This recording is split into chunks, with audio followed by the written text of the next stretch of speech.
Hello everyone, welcome back to Face the Black Nation channel. I'm coming back at you with another timely video.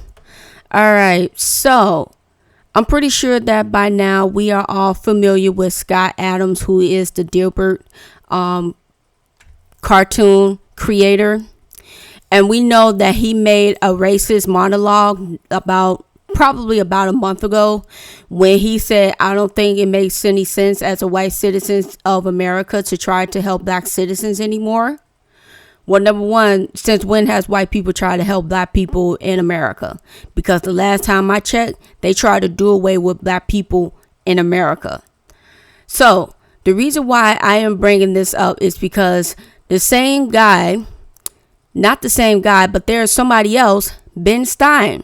Now, just by that last name, we should know exactly who he is. We should know exactly what is his ethnic group that he is associated with.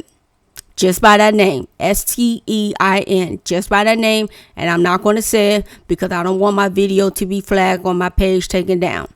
But this individual, we noticed that he said not too long ago that he missed the big black lady on that syrup, Aunt Jemima.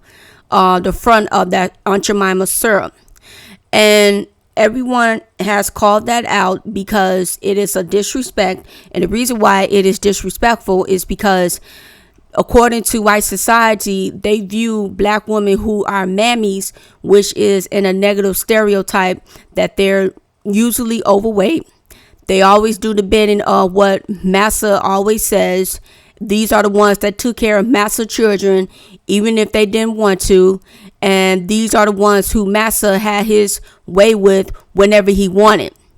So for him to sit up and to say that he missed having a mammy on front of a syrup bottle,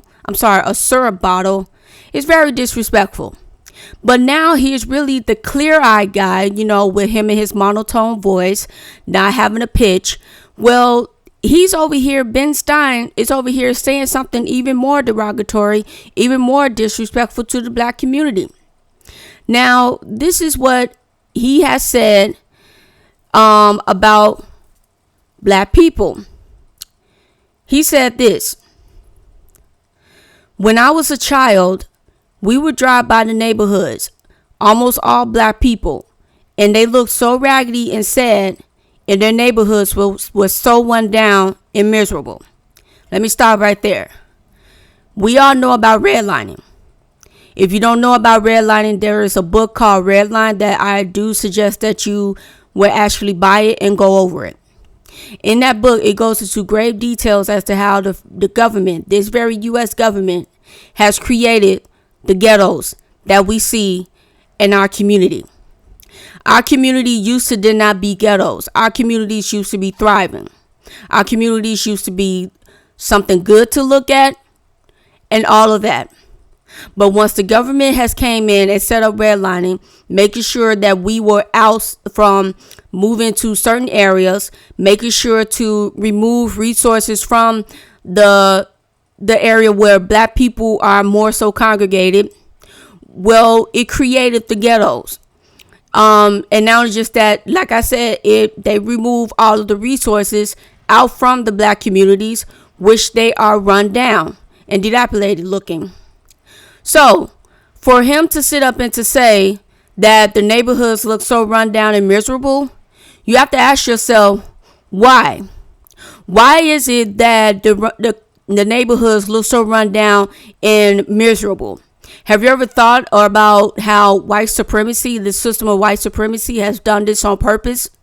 Whenever the black community has created well-established communities, white people would come in, they would either A, bomb it, Tulsa, Oklahoma, or they will create a man-made lake, or they will build highways through the black communities, destroying black businesses, which is therefore taking away, again, resources out of the black community. No matter how many times that black people have created communities in order for them to stay and to work in, have their own schooling, have their own hospitals, have their own banking systems, white people came in to destroy it. Now, Stein went on to say, if I were as we called them then, a colored person, I want to delete myself. Wow. Now, he did say the K word, but I'm saying delete. He's saying that if he was a black person, he would want to delete himself. Well, you know what? We hate the situation that we are in too. It's not like that we purposely want to be in this situation that we are living in. We are trying our best to keep the whatever little means that we have left in order to build up our communities. This is the reason why we are making demands as far as having reparations, as far as us getting reparations, because reparations, with that, we will build our communities. We will have more homes. Remember how the NAACP, as I was bringing out in my prior video, how they want to run interference with the brothers and sisters in San Francisco, talking about home improvements. Well, reparations will help with that. The NAACP wants black people to get on programs where we know that programs, they have not worked for us. They have been against us, but they do work for minorities. They work for other non-melanated groups, except us, which is what they're supposed to be for. So if we was to get reparations, we can turn our, as he says, raggedy neighborhoods into a better neighborhood, into a better community. See, we would love to be amongst our own people. We really would love that. But see, when you don't have any resources or give us anything, then we have no other choice but to disperse. And the ones that do remains inside of the community, they are the ones that trying their best to uplift the community and to make the community a lot better. But to sit up and to say that you would want to delete yourself, well, you know what? You have to ask yourself, why aren't we so angry enough that we want to take revenge against those that look just like him? He should really be asking that question. He should really be asking, how is it that we came about in this position in the first place?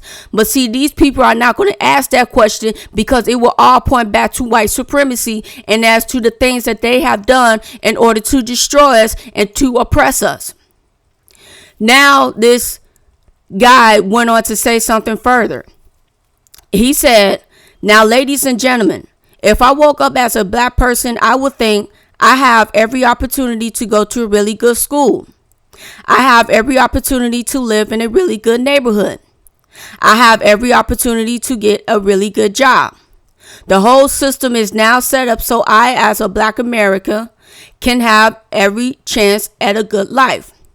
Now, when we did used to have schools, black schools in our community, guess what? Going right back to what I just said before, they took away the resources. So what did black people end up doing back in Jim Crow? They started to try to attend white schools because that's where the resources were. So what did white people do when it came to civil rights? They was like, okay, we will agree with integration, but guess what? We're going to take the resources out of this school where white children used to be dominated, and we'll allow you all come to this school, but we're going to strip you guys away of the resources. So therefore you won't have any new books. Therefore you won't have any teachers that's going to care. Therefore you won't have any new study programs. You won't have any after school programs. You won't have anything that is going to help further your child's education. That's what they did to our schools. That's what they did to our communities. He went on to say that we really live in a good neighborhood. I have just mentioned as to what they have done to our communities. I have just mentioned what they did to our neighborhoods. We did have really good neighborhoods. We did have really good communities, but it was all destroyed. And now we are left with individuals who don't know any better, which is committing some of the problems that we have in our communities, which is making it bad for others. Also, now this man is saying that he has every opportunity to get a really good job. That is not the case. I have a best friend who is a senior software developer. Now at his company, he was the best at what he was doing. He created the artificial intelligence in order for the job to run a lot better and a lot faster and quicker to do his job. However, there was this particular white guy who came in to become the vice president. Guess what he did? He knocked him down to the point that he only works one day out of the week. But see, he can't get rid of him because he needs him, because he is the one who knows the software very well, seeing that he is the one that created the program. He is the one that created that program, that software, so therefore he can't get rid of him. He wants him to train the Indians and the Asians there, but I told my best friend, I said, don't even do that, and he said he's not going to do that. He said he won't. Because, see, this is exactly what our people will go through. Our people will have all the skills. Our people will have every education that is needed that these employers will ask for. You need to have a bachelor's degree. You need to have a master's degree and such and such and such. Our people will go and get these degrees and such and such and such. They will go and try to get the experience. However, it's very hard for them to get the experience because a lot of these people don't want to have educated Negroes to be working for them. A lot of them don't want to see our people in high positions. And if they do see our people in those type of positions, then they're going to lowball them as far as paying them. They're not going to give them the amount of money that they are deserving of. So therefore, to sit up and to say that we can get a good job is a bald-faced lie. It is a lie. Because we have black people who have the skills and the qualifications and they cannot get a good job. They working at retail. Because like I just mentioned, a lot of these corporations do not want to see our people in high position. Have you noticed that when our brothers and sisters try to get into a position, a higher position, they are given the hardest time, or they are passed over for positions because they are too qualified for the role? They are constantly being told you're too qualified for the role. Like, don't you want somebody who is qualified for the role? So you mean to tell me you want somebody who is incompetent, who cannot do the job, and then you're going to turn to me asking me for help? That is not how it is going to work. That is not how it's going to go. It's not. So for him to sit up and to say that black people can now get up and get themselves a good job, guess what? There are only a few black celebrities out here because we know that they are selected. A lot of these black celebrities have been planted to cause further destruction in our black community. That's the reason why you see a lot of this whorehouse culture music, a lot of these drugs culture music that's being played, because these are plants that has been put in our communities to help further destroy the youth in our communities. So no, things are not all good and glory as you think they are. Now he went on to say that He went on to conclude saying that it is unbelievable progress, which is never discussed in the media. That is a bold-faced lie. Okay? See, for them to think that us black people, us foundational black Americans, that we have it good in life is a slap in our face. These people, they are reaching up in age to the point that they just don't care anymore. And that's what it is with this guy. Now, see, this guy, his people are the ones that funded the NAACP. They are the ones that funded and started the NAACP, which is the reason why we have the NAACP running an interference when it comes to reparations. We cannot have and or afford these people to tell us, oh, things are going good for you people, so you need to get in line. That's basically what he is trying to tell black people. You all need to shut up, stop complaining, and get in line. Everybody else is doing well. Why can't you? Everybody else is not sabotaged like we are. Our people, like Turkey Hut, they're over here being sabotaged left and right. They over here slapping them with fines. They're over here saying that they owe so much back. We have so many of our people that open up establishments only to close them because they get hit with a fine, which is something that you look at and you say, why is it that I'm the only one being targeted? These other groups who opened up businesses in our community, they sell nothing but narcotics out of these establishments, especially these convenience stores where these Arabic people runs. That's where a lot of the narcotics come from, which is the reason why you see so many of our young youths hanging around those convenience stores, because that's where they are located. You see that they sell all type of GMO ridden food inside of our community. There's nothing good that comes out of our community. You have a lot of these Asians, these Korean shops, these Vietnam salon shops. They don't care anything about our community, which is the reason why they use dirty materials that they don't even clean, that they don't even sanitize. They just reuse it, and then you wonder why your fingernails growing cancer, or they're about to have to be cut off because of the fungus, because of them not sanitizing the equipment. So we have a lot of that going on in our community, and yet when we try to create an establishment, it gets destroyed by those who looks like him, by those who has the very same last name like him. Like I said, you know exactly which group he belongs to, but I'm not going to say it. The audacity of these people to try to tell us how we should feel. They will never experience what we go through. They will never have to wake up and see, is this going to be my last day or not? Because I may have accidentally did something that they may have viewed it as being wrong, even though I know that they given me a responsibility that I know how to do it. See, they will give us something to handle, but then they will switch it up and they will give you cryptic like emails or messages, and then once you be like, okay, what is it that you want for me to do? And then they'll sit up and say, I already told you. And then you'll say, no, you did not tell me. This is what you just said. And it makes absolutely no sense. And then you know what they're going to say? Oh, you're not able to do the job. You're not able to perform it. But when it comes to somebody else who is non-melanated, they're going to make sure that everything is spelled out for them, in order for them to continue to get ahead, while they're going to look at you as someone who doesn't know how to do the job, which you do know how to do the job. It's just that they're purposely trying to trip you up so that they can put you out of your job, because they may have somebody else that they may want to take your place. This happens in the corporate world. This happens in the workplace when it comes to us black people, or they may give you an assignment that they know good and well is way over your head.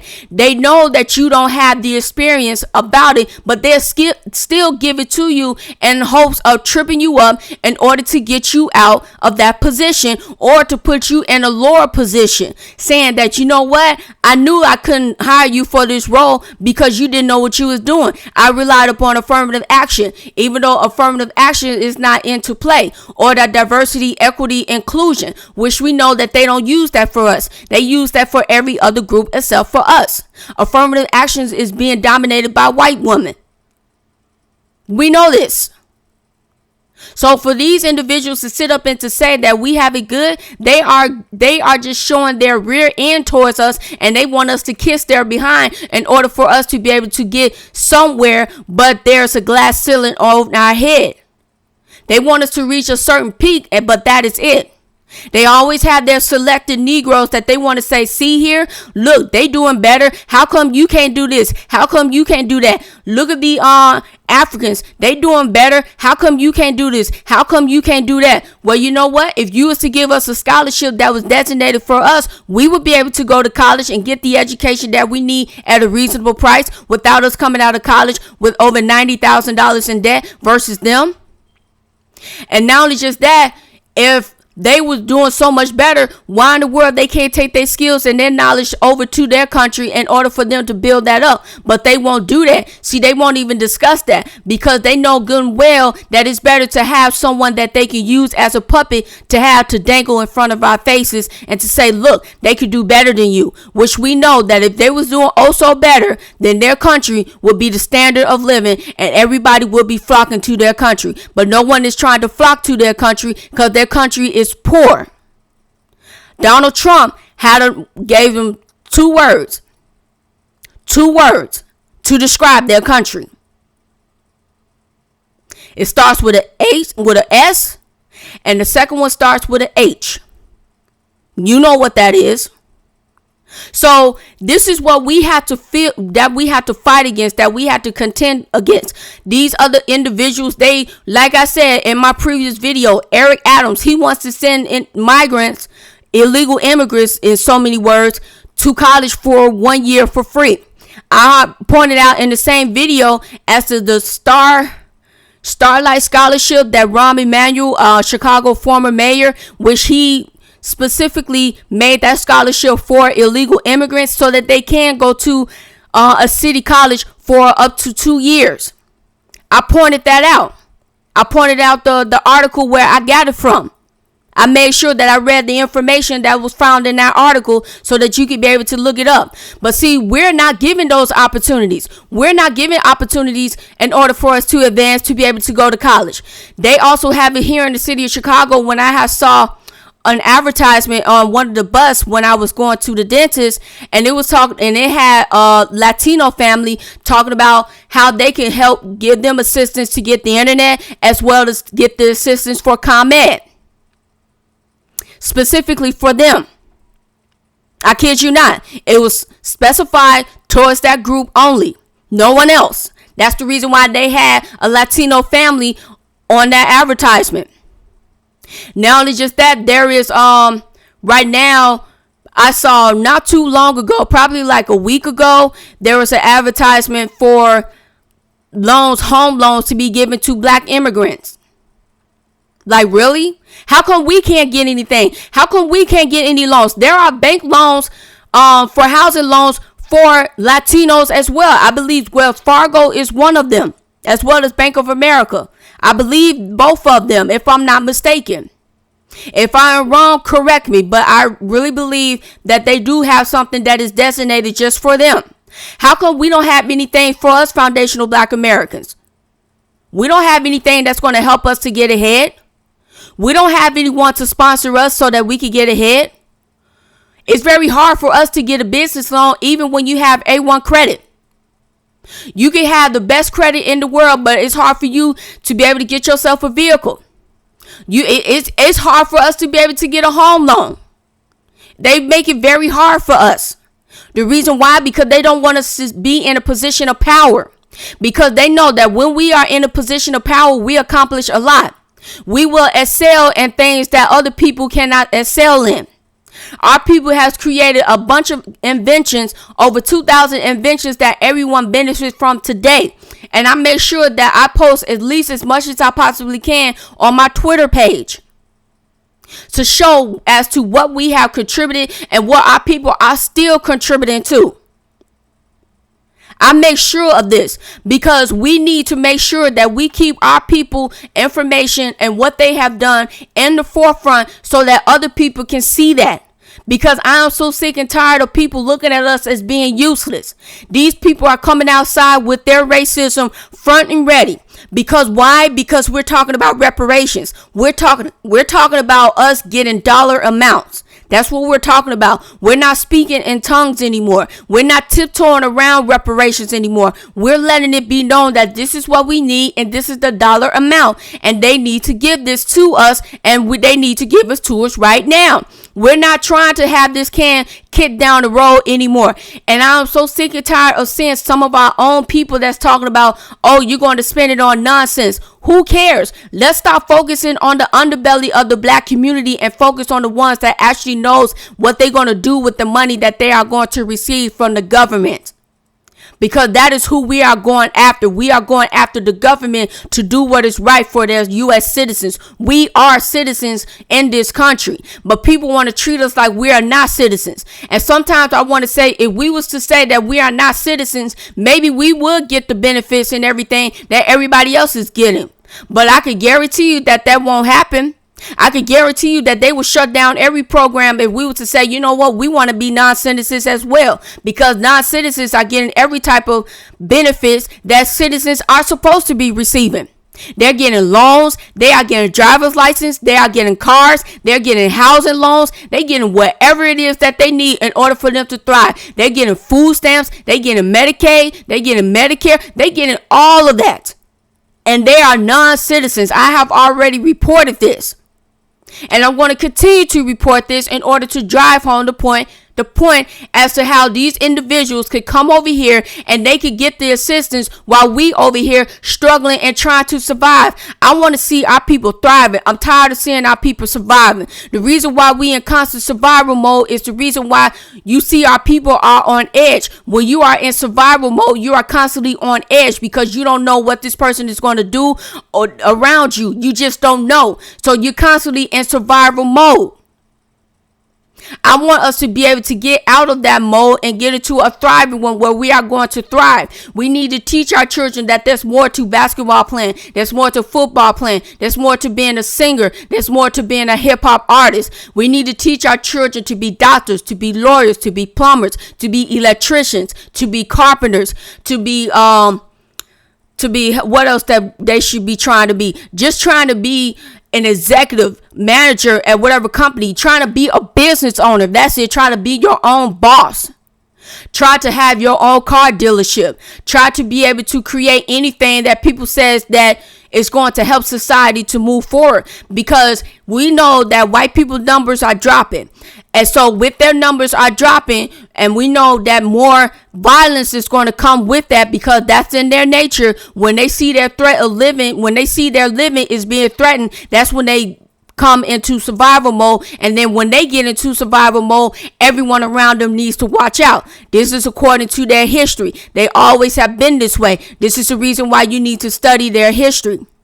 So when their numbers are dropping, we need to understand how we could go about keeping our communities moving and building, how we could build trains, how we could construct cars, how we could do all of that, because we used to have a black owned company where they did create cars. I can't think of the family company name right now, but I always mention them, and they was the ones that created cars that they was in competition with Ford. Manufacturers cars. They was in competition with Ford. See, we could do all of this. It's just that we have to take the time, and we have to sit up and to say that, okay, enough is enough. Let us try to buckle down, because these people out here, they are showing their racism, and they're being loud and clear. And the reason why they're being loud and clear is because they don't want us to get reparations. They want us to go back to begging, saying they want us to go back to that plantation. They want us to go back into begging mode, saying, can you please do this for me, massa? Can you please? I want to be able to do this, massa. I want to be able to do that, massa.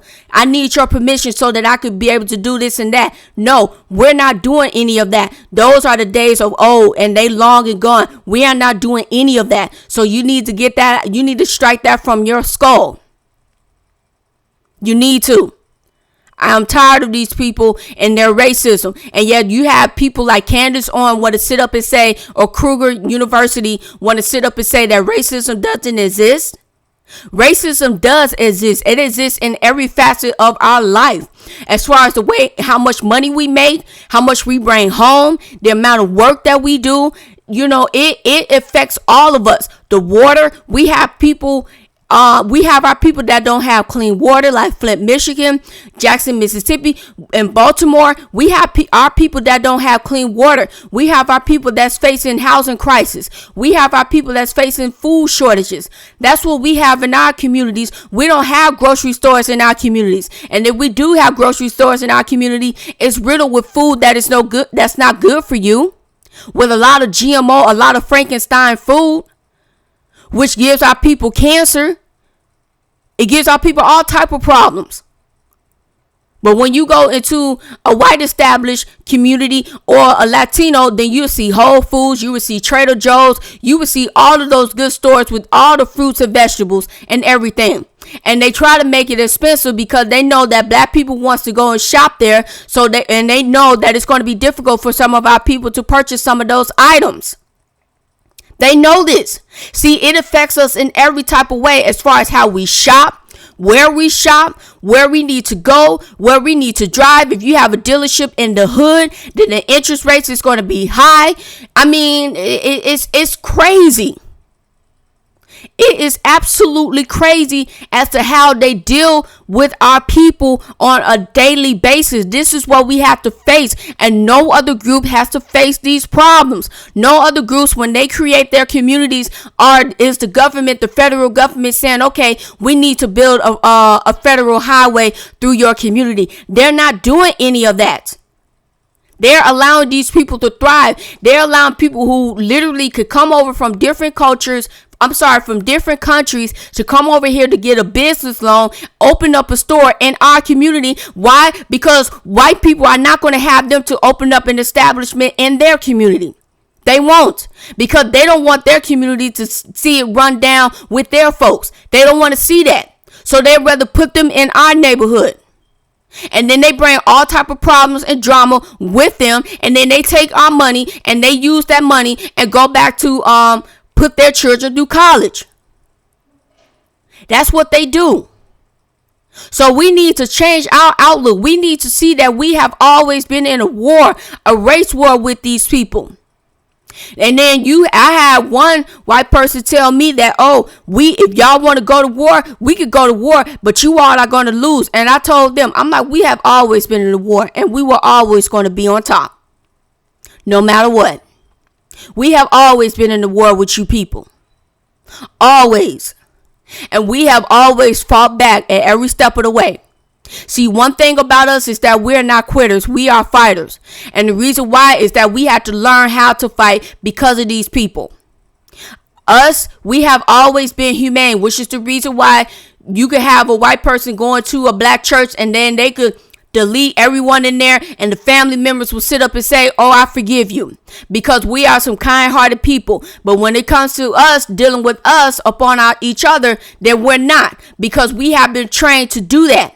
We have been trained to fight each other. We have been trained to go up against each other every step of the way. But when we step back and see, you know what? Why is this happening with us? We did not used to do this. Why is that?